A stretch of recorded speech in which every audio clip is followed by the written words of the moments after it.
Hello students, मेरे BA second year के विद्यार्थियों।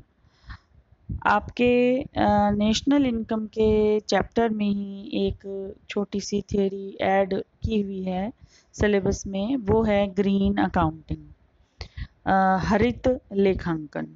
तो जैसे कि अकाउंटिंग शब्द अकाउंट से जुड़ा हुआ है और नेशनल इनकम ज्ञात करने के लिए भी खाते या अकाउंट्स तैयार किए जाते हैं।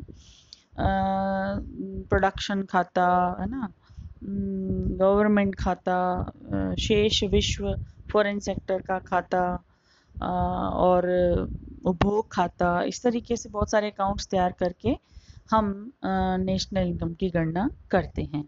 लेकिन पिछले कुछ सालों में यह बहस खड़ी हो गई डेवलप्ड वर्सेस डेवलपिंग देशों के मध्य, कि पर्यावरण को जो नुकसान पहुंचाया जा रहा है वह ठीक नहीं है, और दोनों ही प्रकार के देश एक दूसरे को इस बारे में इल्ज़ाम देते हैं। विकसित देश कहते हैं कि विकासशील देशों में शिक्षा और जागरूकता और ज्ञान का अभाव है, इसलिए ये लोग जो है औद्योगिकरण भी करते हैं तो प्रदूषण ज़्यादा करते हैं। यदि रहन सहन के तरीके को भी देखें तो ये लोग ज़्यादा प्रदूषण करते हैं। तो इन लोगों को ज़रूरत है पृथ्वी के लिए कुछ ज़्यादा करने की, जबकि विकासशील देश विकसित देशों पे दोष आरोपित करते हैं कि इन लोगों ने पिछले 100 सालों में इतना तेजी से औद्योगिकृत विकास किया कि पूरी प्रकृति को इन्होंने दूषित कर दिया। अब जाकर ये कहीं संभले हैं, तो हमारा तो यह पहला चरण है कि हम विकास की दौड़ में हैं, तो स्वाभाविक है कि ये लोग वो सब कर चुके हैं जिस स्टेज में अभी हम चल रहे हैं। तो ज़्यादा जो है दोषी ये विकसित देश हैं। तो इस तरीके से कुछ अर्थशास्त्रियों ने इसमें रिसर्च किया और एक ऐसा अकाउंट बनाना तय किया कि जिससे कि जो भी जीएनपी या जीडीपी गणना की जाती है उसमें से कुछ चीज़ें जोड़ के और कुछ चीज़ें ऐसी घटा के जो हो सकता है गैर आर्थिक हों, लेकिन उनके प्रभाव अल्टीमेटली आर्थिक ही पड़ते हैं। उन सब के बाद जो भी निकले वो वास्तव में उस देश की जीएनपी मानी जानी चाहिए। इसे आप इस तरीके से समझें कि मौद्रिक रूप से तो मान लीजिए किसी देश की जीएनपी बहुत ज़्यादा आ रही है, दिखाई दे रही है, आकर्षक आंकड़े हैं और सब लोग उसको डेवलप देश मान रहे हैं। लेकिन यदि इन अर्थशास्त्रियों द्वारा कुछ सुझाए गए पॉइंट्स पे यदि ग्रीन अकाउंटिंग की जाए, जैसे कि वहाँ बीमारियों की संख्या, मृत्यु दर, है ना, उसके बाद प्रदूषण के आंकड़े, पुलिस, सेना, सुरक्षा व्यवस्था में खर्च किए गए जितना भी मुद्रा है उन सबको लिया जाए। यानी कि इनको रिग्रेटेबल नेसेसिटीज़ एंड इस तरह की आवश्यकताएं कह रहे हैं जो यदि सब कुछ ठीक ठाक हो तो इन पर जो खर्चा किया जा रहा है इन देशों द्वारा उसकी ज़रूरत भी ना पड़े। तो जो देश इन रिग्रेटेबल नेसेसिटीज़ पर ज़्यादा खर्चा कर रहा है, इट मीन्स वो सारा अमाउंट जो है उस खर्चे का जीडीपी में से घटाया जाना चाहिए, तब जाके उसकी वास्तविक जीडीपी निकलेगी। यानी कि कुल मिलाकर ये जो देश हैं वो ग्रीन अकाउंटिंग की बात करते हैं। पहले नेशनल इनकम अकाउंटिंग की जाएगी, उसके बाद उस पर ग्रीन अकाउंटिंग की जाएगी, उसके बाद सही निष्कर्ष निकलेगा कि कौन सा देश कितने पानी में है। तो नेक्स्ट स्लाइड में ये सारी बातें फिर से स्पष्ट की हुई हैं, मैं इसको पढ़ देती हूँ। हरित लेखांकन क्या है? यानी समझ तो आप गए हो, लेकिन उत्तर कैसे लिखना है मैंने पहले भी बोला था। आपकी भाषा, यदि आप अर्थशास्त्र के विद्यार्थी के रूप में पेपर लिख रहे हैं यानी ये वाले पेपर में, तो आपकी भाषा एक अर्थशास्त्री जैसी होनी चाहिए। अन्य विषयों की भाषा भी आप अन्य विषयों में इस्तेमाल करें तो उत्तर जो है वो आपका प्रभावपूर्ण बन जाता है। तो हरित लेखांकन क्या है? आर्थिक विकास की प्रक्रिया में राष्ट्रीय उत्पादन को अधिक से अधिक बढ़ाने में विभिन्न देश जो हैं वो प्राकृतिक संसाधनों का अत्यधिक दोहन कर रहे हैं, जिससे उनको नुकसान पहुंचाया जा रहा है। वस्तुओं और सेवाओं के उत्पादन को बहुत तीव्रता से गति देने के लिए हमारी पृथ्वी पर नेचुरल रूप से जितने भी रिसोर्सेज हैं, संसाधन हैं, उनकी क्षति पर ध्यान ही नहीं दिया जा रहा है जब प्रोडक्शन की गणना की जाती है। हरित लेखांकन जो है वो इस समस्या के समाधान का एक महत्वपूर्ण उपकरण माना जा सकता है। यह राष्ट्रीय आय के आकलन की एक ऐसी विधि है जिसमें राष्ट्रीय उत्पाद में दिनों दिन वृद्धि में प्रयुक्त प्रकृति प्रदत्त संसाधनों की क्षय लागतों को, यानी जितना नुकसान हम प्रकृति को पहुंचा रहे हैं प्रदूषण के रूप में या अन्य रूप में, उन सब की लागत को निकाला जाना चाहिए और फिर उसको उस राष्ट्रीय आय में से, जो मौद्रिक आय आपने ज्ञात की है, उसमें से घटाया जाना चाहिए। इन प्राकृतिक संसाधनों की पुनः पूर्ति हेतु किए गए प्रयासों पर आई गई लागतों को भी सकल राष्ट्रीय उत्पाद में समायोजित किया जाना चाहिए। यानी कि यदि आपको पता लग गया है कि आपने मान लीजिए अरबों रुपए का राष्ट्रीय प्रोडक्शन किया, जिसमें आपने करोड़ों रुपए को की कीमत के बराबर प्रकृति को नुकसान पहुंचाया, अब उस नुकसान की क्षतिपूर्ति भी आप कर रहे हो किन्हीं परियोजनाओं के तहत, तो उनमें आई लागतों को भी राष्ट्रीय आय वाले लेखांकन में शामिल किया जाना चाहिए, समायोजित किया जाना चाहिए। उसके बाद ही असल रूप में पता चलेगा कि फलां देश की जीएनपी या जीडीपी क्या है। आमतौर पर जीडीपी का जब आकलन करते हैं, मेजरमेंट करते हैं, तो पूंजी ह्रास को समायोजित किया जाता है, यानी मानव विनिर्मित पूंजीगत आस्तियों के उपभोग को समायोजित किया जाता है। यानी जितनी भी मशीनें हैं, जब उनका उपभोग करते हैं तो वो डेप्रीशिएट होती हैं, उनके मूल्य में कमी आती है। इसे जो है राष्ट्रीय आय में समायोजित किया जाता है। यदि इसमें नेचुरल रिसोर्सेज के दोहन और उपभोग और क्षय या क्षति को भी शामिल कर लिया जाए, तो फिर हमें जो आंकड़े प्राप्त होंगे वे हरित जीडीपी वाले आंकड़े कहलाएंगे। इसलिए ज़रूरी है कि यह समायोजन भी लगे हाथों हर देश को करना चाहिए। हरित लेखांकन की सबसे महत्वपूर्ण बात यह है कि इनके आंकड़ों की तुलना राष्ट्रीय आय के साथ करने पर यह पता लगाया जा सकता है कि किसी देश का विकास कितनी पर्यावरण की लागत पर किया जा रहा है, यानी उस देश ने कितना नुकसान प्रकृति को पहुंचाकर अपना विकास अर्जित किया है। तो नेक्स्ट स्लाइड जो आपके सामने खुली है वो बता रही है utility of green accounting concerning Indian economy. छोटा सवाल आ सकता है, भारतीय अर्थव्यवस्था के संदर्भ में ग्रीन अकाउंटिंग जो है उसकी क्या यूटिलिटी है, तो आप इसमें इस उत्तर को शामिल कर सकते हैं कि वर्ष 2003 में green Indian states trust GIST, इसका फुल फॉर्म बताया है ग्रीन इंडियन स्टेट्स ट्रस्ट नामक संगठन ने भारतीय राज्यों की परियोजनाओं के लिए हरित लेखांकन के बारे में एक रिपोर्ट प्रस्तुत करते हुए इसकी उपयोगिता पर बल दिया। इस रिपोर्ट में स्पष्ट रूप से माना गया कि अधिकांश भारत के जो राज्य हैं वो पर्यावरण को नुकसान पहुंचाकर पर्यावरण की कीमत पर प्रगति कर रहे हैं या ग्रोथ कर रहे हैं। विभिन्न खनन निर्माण ले लो, विनिर्माण की गतिविधियों में इंडस्ट्रियलाइजेशन ले लो, है ना, हवा में फैलता जहर, नदियों और पानी में छूटता हुआ उनका कचरा, किसी भी दृष्टि से ले लो, इन सब से जैव विविधता जो है वो खतरे में पड़ गई है। विशेषकर मैंग्रोव, आर्द्र भूमि, जलीय स्रोतों को नुकसान पहुंच रहा है। हमारी गंगा, यमुना जैसी नदियां जो हैं वो गंदे नालों में कन्वर्ट हो रही हैं शहरों के आसपास से, जहाँ से बहती हैं वहाँ।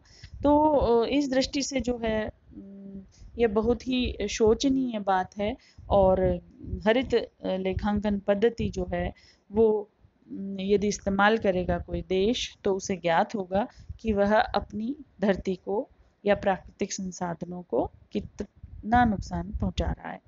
तो ग्रीन अकाउंटिंग सिस्टम में करते क्या है, क्या होता है, एक बार फिर से समझने के लिए हो सकता है कई चीज़ों की पुनरावृत्ति हो जाए, लेकिन जब तक यह पीपीटी खत्म होगी आपको ग्रीन अकाउंटिंग एकदम मुंह जुबानी याद हो जाएगी कि हरित लेखांकन राष्ट्रीय आय को मेजरमेंट करने की एक ऐसी विधि है जिसमें राष्ट्रीय उत्पाद की जितनी भी वृद्धि हुई है उसमें प्रयुक्त हुए प्रकृति प्रदत्त संसाधन जितने भी हैं उनकी क्षय लागतों, जैसे मान लीजिए आपने कोई इंडस्ट्री लगाई और कोई वन काटना पड़ा, है ना, तो पेड़ों की जो कटाई हुई। अब एक पेड़ कटने का मतलब ये नहीं है कि यदि वो पेड़ मान लो 50,000 में बिका तो उसकी लागत वही है, बल्कि उसके पूरे जीवन काल की लागत निकालनी पड़ेगी कि वह कितनी ऑक्सीजन देता। मान लीजिए कोई पेड़ 40 साल या 50 साल जिंदा रहता, प्रति वर्ष कितनी ऑक्सीजन देता, कितने फल फूल छाया, और ये सब लागतें जो हैं वो एक प्रकार से गैर आर्थिक लागतें आर्थिक रूप में निकालनी पड़ेगी इस सिस्टम के अंतर्गत। फिर उसको उस राष्ट्रीय उत्पाद में से घटाया जाएगा जिसे हर देश जीडीपी कहता है। इन प्राकृतिक संसाधनों की पुनः पूर्ति यानी कि क्षतिपूर्ति हेतु भी जो भी खर्चा किया जा रहा है वह भी इसमें से घटाना पड़ेगा। ग्रीन अकाउंटिंग सिस्टम एक प्रकार का लेखा जोखा है जो परिचालन के वित्तीय परिणामों में पर्यावरणीय लागतों को हल करने का प्रयास करता है। यह तर्क दिया जाता है कि इसमें जीडीपी की गणना के समय जो भी पर्यावरण की उपेक्षा की गई है उन उपेक्षाओं को इस विधि के अंतर्गत यानी हरित लेखांकन या ग्रीन अकाउंटिंग सिस्टम के अंतर्गत क्षतिपूरित किया जाएगा। इस शब्द को पहली बार अर्थशास्त्री और प्रोफेसर पीटर वुड ने 1980 के दशक में दिया था। भारत के पूर्व पर्यावरण मंत्री श्री जयराम रमेश ने भारत के संदर्भ में पहली बार ग्रीन अकाउंटिंग शब्द का इस्तेमाल या प्रयोग किया और इसे व्यवहार में लाने की आवश्यकता पर बल दिया। तो इस तरीके से जीके के भी 2-3 क्वेश्चंस आपके तैयार हो जाते हैं और छोटे क्वेश्चन भी इसमें तैयार हो जाते हैं। तो ग्रीन अकाउंटिंग सिस्टम का लक्ष्य क्या है, यदि छोटा क्वेश्चन आ जाए लक्ष्य क्या है तो यही पांचों पॉइंट आप फटाफट दे देना जो कि हमने पिछली स्लाइड्स में से ही पॉइंट्स बनाने के लिए निकाले हैं। तो आप जो है इन पांचों पॉइंट्स को अलग से ग्रीन अकाउंटिंग सिस्टम के लक्ष्य के अंतर्गत दे सकते हैं। ठीक है, नेक्स्ट जो है वो है concepts of new and mu. छोटे क्वेश्चन में आ जाता है न्यू और म्यू क्या है। NEW means net economic welfare और म्यू है मेजरमेंट ऑफ इकोनॉमिक वेलफेयर। दोनों अवधारणाएं इकोनॉमिक वेलफेयर से रिलेटेड है, इसलिए यह ग्रीन अकाउंटिंग से भी रिलेटेड हो गई हैं ऑटोमेटिकली। इसमें भी प्रस्तुतकर्ताओं ने या जो भी इन अवधारणाओं से जुड़े हैं, अभी हम आगे पढ़ेंगे, उन्होंने एक तरीके से ग्रीन अकाउंटिंग जैसी ही विधि के द्वारा राष्ट्रीय आय की गणना करने की सिफारिश की है ताकि किसी देश के आर्थिक कल्याण का सही स्तर मापा जा सके। तो आर्थिक कल्याण क्या है ये भी छोटे क्वेश्चन में आ सकता है, तो उसकी परिभाषा किस तरीके से दे सकते हैं वो भी आपके सामने स्लाइड में दी हुई है।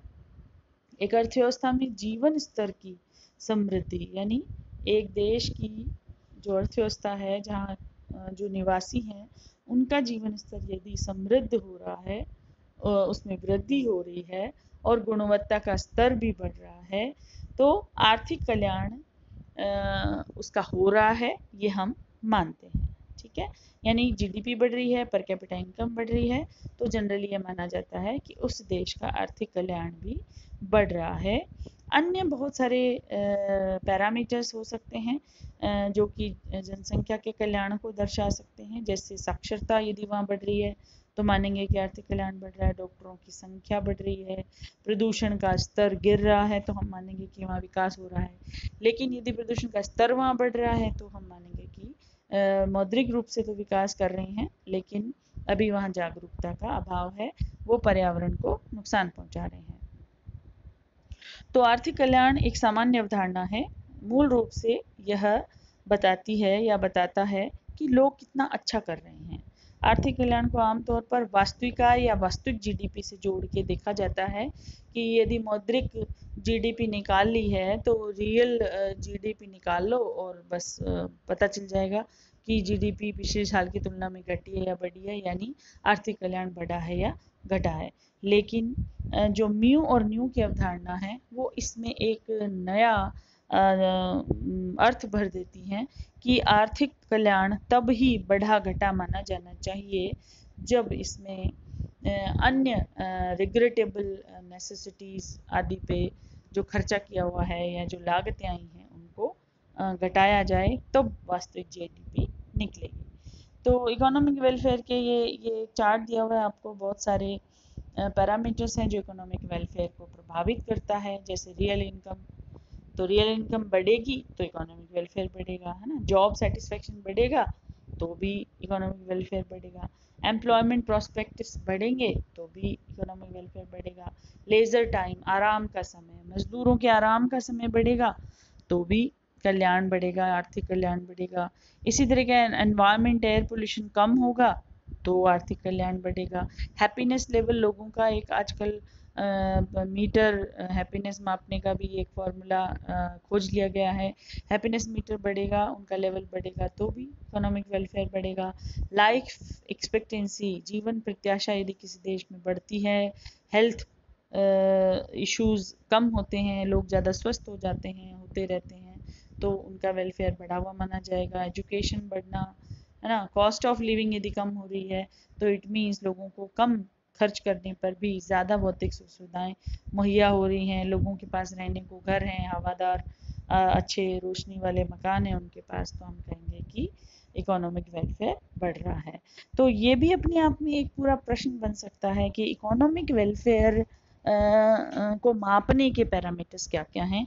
तो आप ये चार्ट ही दे सकते हो अपने उत्तर में, और फिर एक एक लाइन में जैसे भी प्रश्न की मांग हो उस हिसाब से आप इसे समझा सकते हैं। अब बची म्यू और न्यू अवधारणा।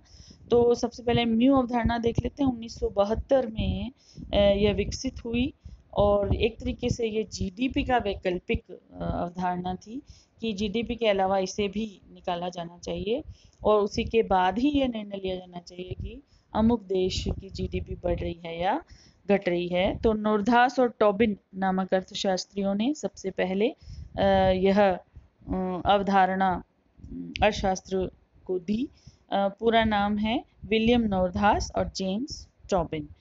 तो ये जो अवधारणा है वो ये बताती है कि in addition to GNP the म्यू इंक्लूड्स, क्या जोड़ती है measurement of economic welfare. Number 1, the value of leisure time enjoyed by citizens, लोगों के द्वारा आराम के घंटे जो बिताए जाते हैं काम के अलावा, खुशी में, है ना, अपने परिवार की पावर शक्ति को रीजनरेशन करने में, उनके साथ खुशनुमा माहौल में समय बिताने में, वो सब का कॉस्ट निकाला जाना चाहिए। यानी मान लीजिए यदि प्रतिदिन एक व्यक्ति को 1 घंटे कम काम करना पड़े और वो घर जल्दी आ जाए, तो अपने परिवार वालों के साथ खुशी खुशी जो वक्त गुजारेगा उससे उसकी लाइफ एक्सपेक्टेंसी बढ़ेगी, न केवल उसकी बल्कि परिवार वालों की भी। संबंध आपस में सबके सुधरेंगे तो सब में प्यार बढ़ेगा, तो लोग बीमार कम पड़ेंगे। तो इस प्रकार से ये लागत अन्य रूपों में भी निकाली जा सकती है कि वहाँ हॉस्पिटल्स और इनमें जो दवाओं का खर्चा है वो कम आएगा। नेक्स्ट है वैल्यू ऑफ अनपेड वर्क। बहुत सारे काम ऐसे होते हैं जैसे जिनका भुगतान नहीं किया जा सकता, पेड नहीं किया जाता, उनका भी इकोनॉमिक कॉस्ट निकाली जानी चाहिए। हमारे भारत जैसे देश में, हर देश में माताएं बिना किसी मेहनत आने के दिन भर काम करती हैं, तो उन्हें कुछ पेड नहीं किया जाता। अब इसकी कॉस्ट कैसे निकाली जाए कि वेस्टर्न कंट्रीज़ में लगभग डिब्बाबंद खाने आते हैं, सभी लोग काम करते हैं, सभी औरतें बाहर काम करती हैं, तो वो तो पेड होती हैं, तो उनकी जीएनपी तो हाई आ जाती है और हमारी नहीं आती है। तो इस तरीके से अनपेड वर्क को भी वैल्यू निकाली जानी चाहिए और उसको जीडीपी में जोड़ा जाना चाहिए। Economic output in the under ground economy not measured by official GDP statistics. हमारे भारत जैसे देश में बहुत से उत्पादन जो है वो मार्केटेबल नहीं हो पाते हैं, उनको उत्पादित करने के बाद में बाजार ले जाने की बजाय या बाजार में मुद्रा में कन्वर्ट करने के बजाय घर में ही यूज़ के लिए रख लिया जाता है। बहुत सिंपल सा उदाहरण है, जैसे किसान अपने खेत में जो अनाज और सब्जियां और फल उगाता है अपने यूज़ के लिए वैसे ही रख लेता है ना। अगर उसको खरीदना पड़ता तो साल भर कितना पैसा लगता। इसी तरीके से एक मिस्त्री है वो अपना घर खुद ही बना लेता है है ना। दर्जी अपने कपड़े खुद ही सी लेता है, टीचर अपने बच्चों को खुद ही पढ़ा लेता है। तो इस तरीके से ये कुछ ऐसे वर्क हैं जो कि मुद्रा रूप में कन्वर्ट नहीं होते हैं, इन्हें भी जीडीपी स्टैटिस्टिक्स में समायोजित किया जाना चाहिए। इसके अलावा एनवायरमेंटल डैमेजेस, हर देश को कुछ ऐसी कमेटियां बनानी चाहिए जो माइक्रो लेवल पे जाके प्राकृतिक रूप से जो नुकसान, प्रकृति को जो नुकसान पहुंचाए जा रहे हैं उद्योगों द्वारा, लोगों के रहन सहन के तरीके द्वारा, उन सबको निकाला जाना चाहिए और वह कॉस्ट भी जीडीपी में से घटाई जानी चाहिए। तो यह अवधारणा म्यू कहलाती है और लगभग यही अवधारणा न्यू भी कहलाती है, जो कि सैमुअल्सन और नॉरधास ने मिलकर एक पेपर इस पे लिखा या इस पे काम किया 1992 में। ये अवधारणा न्यू के नाम से जानी गई। नॉरधास वही पुराने वाले जिन्होंने टॉबिन के साथ काम किया, और जब सैमुअल्सन के साथ इन्होंने काम किया तो इस अवधारणा को नेट इकोनॉमिक वेलफेयर कह के इसको नाम दिया। इसमें इन्होंने एक दो चीज़ और जोड़ दी, पुलिस सेवा, प्रशासन आदि पर किया गया खर्चा, कि यदि किसी देश में चोरी ना हो, है ना, कोई किसी के हक पे डाका ही ना डाले, तो ये जो मुकदमे हैं और जितने भी पुलिस प्रशासन के जो खर्चे हैं जो रिग्रेटेबल हैं, इनको अवॉइड किया जा सकता यदि ये अपराध ना होते। तो जिस देश में इन सब चीज़ों पे, इसके अलावा डिफेंस, सुरक्षा कारण, हमें अपने पड़ोसियों से डर लगता है, इसलिए हम अपनी डिफेंस जो नेसेसिटीज़ है उस पर बहुत ज़्यादा बजट दर बजट बढ़ाए जाते हैं खर्चा, तो वह सब भी हटाया जा सकता है या उसे इग्नोर किया जा सकता है यदि विभिन्न देशों के मध्य प्रेम हो और विश्वास हो। लेकिन यदि किया जाता है ये सब खर्चा, तो इसको जीडीपी में से घटाया जाना चाहिए, क्योंकि यह उत्पादकीय नहीं है, इससे देश को कोई उत्पादकता नहीं मिलती है, इसलिए जीडीपी में इसको घटाया जाना चाहिए। तो बेनिफिट्स क्या क्या हैं ग्रीन अकाउंटिंग के, अगर छोटा क्वेश्चन आ जाए तो आप ये बेनिफिट्स दे सकते हो कि creation of different indicators of sustainable economic well being. यदि आर्थिक विकास को बनाए रखना है, यानी हमने आर्थिक विकास तो कर लिया, पर उसको यदि बनाए रखना है तो ग्रीन अकाउंटिंग वाले फॉर्मूले पे काम करना पड़ेगा, अन्यथा हम प्रकृति को इतना नुकसान पहुंचा देंगे कि एक दिन प्रकृति हमसे बदले ले लेगी। और जैसा कि आज हो ही रहा है, 2020 के वर्ष में पूरी दुनिया में न केवल कोरोना से लोग ग्रसित हैं, वरन प्रकृति में भी उथल पुथल मची हुई है। अतिवृष्टि, अनावृष्टि, बाढ़, भूकंप, है ना, कहीं जलने की घटनाएं, कहीं कुछ जान माल का नुकसान होता ही जा रहा है। तो यह सब प्रकृति जो है हमसे वापस बदले ले लेती है। Through green accounting Nations can observe the economic growth at A sustainable level, है ना, अपनी ग्रोथ को सही सही माप सकते हैं। और इस तरीके से और भी 2-3 पॉइंट्स हैं, आप इन्हें पढ़ लीजिएगा। और ये जो है 4 पॉइंट बताते हैं कि ग्रीन अकाउंटिंग के क्या लाभ हैं, बेनिफिट्स क्या हैं। क्रिटिसिज्म क्या की जा सकती है ग्रीन अकाउंटिंग के बारे में, केवल और केवल मुख्य 2 एक क्रिटिसिज्म की जा सकती हैं कि ग्रीन अकाउंटिंग बहुत ही अच्छा विचार है, किया जाना चाहिए, लेकिन क्या ये फिजिबल है, क्या ये पॉसिबल है, क्या ये सारी लागतों को माप करना संभव है? शायद ये सब चीज़ें अमापनीय हैं कुछ खर्चों को छोड़ के। तो सबसे बड़ी आलोचना इसके बारे में यही की जा सकती है। दूसरी है कि भाई एक लॉन्ग टर्म फिनोमिना है, बहुत समय लग जाता है, जबकि जीडीपी हर वर्ष गणना की जाती है। एक ही वर्ष में जितनी जीडीपी की गणना हो जाती है, ग्रीन अकाउंटिंग करने बैठेंगे तो हो सकता है 2-2.5 साल लग जाएं। तो यह उन दोनों में कोई मैच नहीं बैठ पाएगा। तो इस तरीके से थ्योरेटिकली बहुत रिच है यह अवधारणा, बट प्रैक्टिकली वेरी पुअर है, यह कहकर भी आलोचक इसकी आलोचना करते हैं।